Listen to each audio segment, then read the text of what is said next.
Iarabanao ny toetrandro manaraka ny météo-tsika ny amboana anazy mahakasika an'ilay rivodoza daniana araka ny hitantsika amin'ny sary izao somary ny atsinanany Madagasikara no misy azy lavitra be izy rivodoza faefatra tamin'ity taopahavaratra ity tsy misy ny ahina mahakasika azy io raha amin'ny toetrandro eto Madagasikara ary ny ambiny kosa amin'ny ankapobeny tsy misy aloha ny fitoronana zany raha ny anatin'ny 3 andro ho avy mahakasika an'izay rivodoza izay hatrany miverina amin'ny eto Madagasikara kosa tsika manomboka miverina maina tsikelikely indray ny andro any amin'ny tapany atsimon'ny Madagasikara any mitangorona aty amin'ny avoatany sy ny tapany avaratra zany zao ny oram-baratra vokatr'izay dia foana ny fampitandremana mahakasika an'izay abetsahana rotsakoran'izay tany amin'ny tapany atsimon'ny Madagasikara iny toy izao ny toetrandrontsika aloha ho an'ny rapitso raha vao maraina aloha zany dia misy hatrany ny tandrifon-drahona ray kotrika amin'ny tapany avaratra rehefa Madagasikara iny mandraondraona ny andro ny tapany avaratra ary ny aty amin'ny tapany atsimo atsinanana kosa dia mandraona mitsitokotoko ny tapany atsimo rehetrarehetra moa zany dia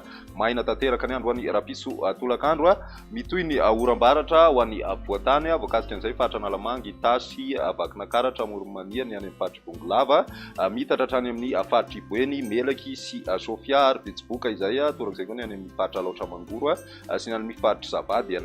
ary Analanjorofo sy ny faritra Atsinanana voakasika ihany koa ny faritra Vatovavy sy Fitonany ny faritra atsimo atsinanana kosa dia mandraondraona ny andro mety arahina tanivodraona mandalo ihany any antsefatsefany ihany ny ambiny kosa dia maina tanteraka raha ny maripana vinavina amin'izay androny rapitso izay eo amin'ny 13-17 ny avoatany ny any amin'ny ilany atsinanana kosa 5 ka hatramin'ny 1 degré celsius midina be izay maripana zay zany ho any aty amin'ny tapany atsimony Madagasikara ny faritra Androy sy ny faritra Anosy ho any ilany andrefana kosa dia 1 ka hatramin'ny 4 degré celsius ny maripana vinavina amin'izay androny rapitso izay ho an'ny sabotsy kosa amin'ny sasakalina dia somary isy hatrany ny tandrifon-drahona ray kotroka ho an'ny avoatany mahazo an'izay ny faritra Moromania no miakatra aty amin'ny tapany avaratra rehetrarehetra iny zay ary voakasika ihany koa ny amin'ny faritra Iboeny sy ny atotan'ny Melaky torak'izay ny morontsiraka atsinanany Nosy iray manontolo iny ankoatry ny tendrony atsimo atsinanana zany hoe ny faritra atsimo atsinanana sy ny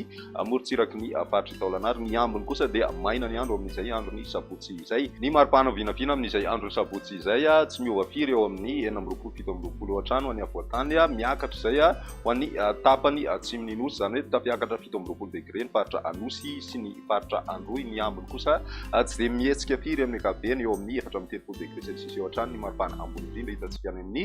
tapany avaratra andrefan'ny Madagasikara any ho an'ny androny alahady kosa na ny androny noely dia mbola misy hatrany ny orana ny tapakandro arivo ho an'ny avoatany sy ny tapany avaratra iray manontolo iny ny maimaina amin'izay androny alahady izay hatrany dia ny faritra Melaky Menabe ny faritra Atsimo andrefana ary ny faritra Iorombe sy ny faritra Anosy ary Androy torak'izay koa ny tapany atsimon'ny faritra atsimo atsinanana ny ambiny moa zany maina tanteraka ny andro raha ny maripana vinavina amin'izay androny alahady izay dia eo amin'ny 15 ka hatramin'ny 20 zany hoe isy fiakarana indray zay ho an'ny faritry Mahatsiatra ambony iny miakatra hatrany ihany koa izay ho an'ny tapany atsimo atsinanana ny Nosy tafiakatra hatrany amin'ny 30 degré celsius ny ambiny kosa dia tsy miova firy 20 ka hatramin'ny 30 ny ilany atsinanana ary 30 ka hatramin'ny 4 kosa ho an'ny ilany andrefan'ny Madagasikara iny